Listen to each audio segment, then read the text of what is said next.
Hello everyone, welcome to my channel Mounika Rajesh vlogs. అందరూ ఎలా ఉన్నారు? నేనైతే బాగున్నాను. అండ్ మన ఛానల్ని ఫస్ట్ టైం చూస్తున్నట్టయితే సబ్స్క్రైబ్ చేసుకోవడం మర్చిపోద్దు. వీడియో నచ్చితే తప్పకుండా లైక్ చేయండి.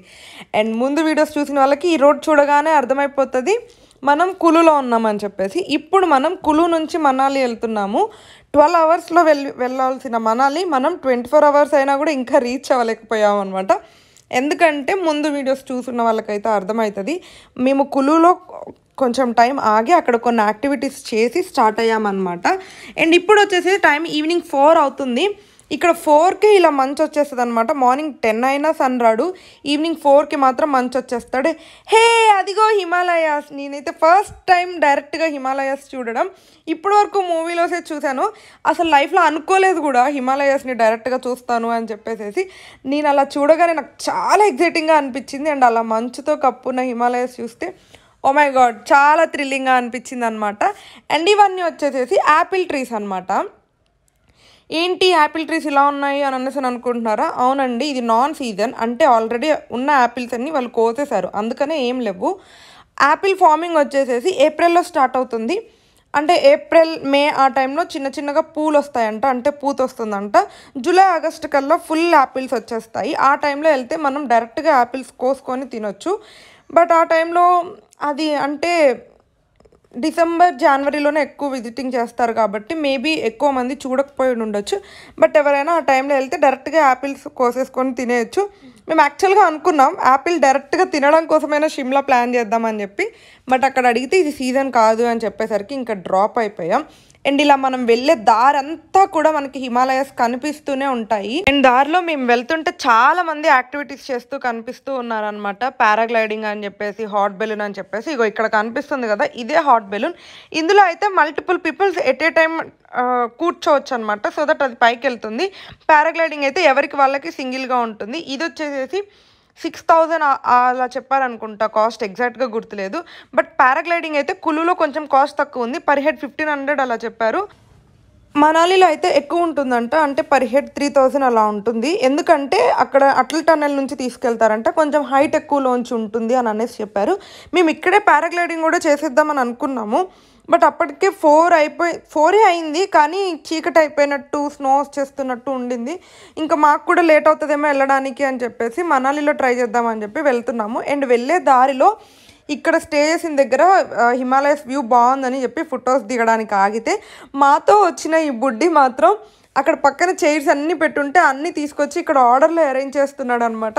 నాకు చాలా క్యూట్గా అనిపించింది. వాడు చూడండి, అంత చలిలో ఉన్నా కూడా చెప్పులు వేసుకోమంటే వేసుకోడు, హ్యాండ్కి గ్లౌజెస్ వేసుకోడు, ఏది వేసుకోడు. వాళ్ళు అంతగా చలి అనిపించట్లేదో ఏంటో మరి తనకి. మేమైతే ఇక్కడ ఈ వ్యూ అండ్ ఈ వాటర్ ఫ్లో వెనక హిమాలయాస్ అండ్ సన్ సెట్ అవ్వటం ఇవన్నీ డైరెక్ట్గా లైవ్లో ఎక్స్పీరియన్స్ చేస్తే ఎంత బాగున్నాయో. సో అక్కడ ఫొటోస్ దిగుదామని ఆగి అలాగే వీడియోస్ తీస్తున్నాం అనమాట.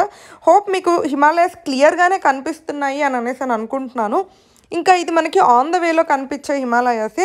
డైరెక్ట్గా మనాలి వెళ్ళిన తర్వాత ఇంకా ఎక్కువ క్లియర్ వ్యూ ఉంటుంది. అక్కడ కూడా కనిపిస్తే మీకు ఇంకా క్లియర్గా చూపించడానికి ట్రై చేస్తాను. అండ్ మా రూమ్లో కూడా బాల్కనీ నుంచి వ్యూ కనిపించేలాగే తీసుకున్నాం అనమాట. ముందే ఫొటోస్ అవన్నీ చూసి మోస్ట్లీ మంచి వ్యూవే ఉంటుంది అని ఎక్స్పెక్టేషన్స్తో వెళ్తున్నాను. చూద్దాం అక్కడికి వెళ్ళాక ఎలా ఉంటుందో. ఇంక ఇదంతా వెళ్ళే దారి అనమాట. మొత్తం కూడా ఘాట్ రోడ్ లాగే ఉంటుంది. వన్ సైడ్ అంతా హిల్ ఉంటుంది అండ్ ఇంకొక సైడ్ మొత్తం రివర్ ఫ్లో అవుతూ ఉంటుంది అనమాట. ఆ రివర్ చూస్తుంటేనే భయం వేస్తుంది రాఫ్టింగ్ తర్వాత, ఎందుకంటే అంత చిల్డ్ ఉన్నాయి వాటరు. డైరెక్ట్గా హాట్ వాటర్లో చేయి పెట్టినప్పటికీ కూడా అసలు చేతికి స్పర్శ తెలియట్లేదు, అలా ఉండింది. అండ్ చూడండి, ఇప్పుడు స్క్రీన్లో కనిపిస్తుంది కదా, హిమాలయాస్ మీద సన్ రేసెస్ పడుతున్నాయి. ఆ మంచు మీద ఎండ పడడం వల్ల అది ఎర్రగా మండుతున్నట్టు కనిపిస్తుంది. చాలా అంటే చాలా బాగా అనిపించింది. సో అలా వ్యూ అంతా ఎంజాయ్ చేసుకుంటూ మేమైతే ఫైనల్లీ మనాలి వచ్చేసామన్నమాట. రూమ్లో చెక్ఇన్ చేసి ఏమన్నా తినడానికి దొరుకుతాయేమో అని చెప్పి అలా నడుచుకుంటూ బయటకు వచ్చేసాము. రూమ్ ఎలా ఉంది, మా హోటల్ అంతా, దాని రేటింగ్ ఏంటి, అసలు మాకు అక్కడ ఏమేమి ఫెసిలిటీస్ ఉన్నాయి అని చెప్పేసి నేను అవన్నీ సపరేట్గా ఒక వీడియో తీసి పోస్ట్ చేస్తానన్నమాట. సో దట్ మీకు ఇంకా ఇన్ డీటెయిల్డ్గా ఎక్స్ప్లెయిన్ చేయగలుగుతాను. ఇప్పుడైతే రూమ్లో చెక్ఇన్ అయ్యాక ఫుడ్ కోసం ఏమన్నా దొరుకుతుందేమో అని చెప్పేసి బయటకు వచ్చాము, అంటే స్నాక్స్ అలాంటి వాటి కోసము. హోప్ ఈ వీడియో మీకు నచ్చింది అని అనేసి అనుకుంటున్నాను. అండ్ ఆల్మోస్ట్ అన్ని డీటెయిల్స్ క్లియర్గానే ఎక్స్ప్లెయిన్ చేయడానికి ట్రై చేశాను. ఇంకా ఏమైనా డౌట్స్ ఉంటే నాతో కమెంట్ బాక్స్లో షేర్ చేయండి, సో దట్ అవి కూడా క్లియర్గా ఎక్స్ప్లెయిన్ చేయడానికి ట్రై చేస్తాను. That's it for this video. Hope మీకైతే నచ్చింది అనుకుంటున్నాను. నచ్చితే don't forget to like, share and subscribe to my channel Mounika Rajesh vlogs.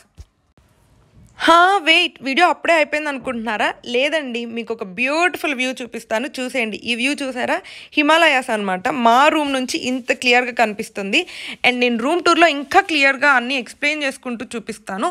So అవన్నీ చూడాలంటే ఏం చేయాలి? Subscribe and stay tune.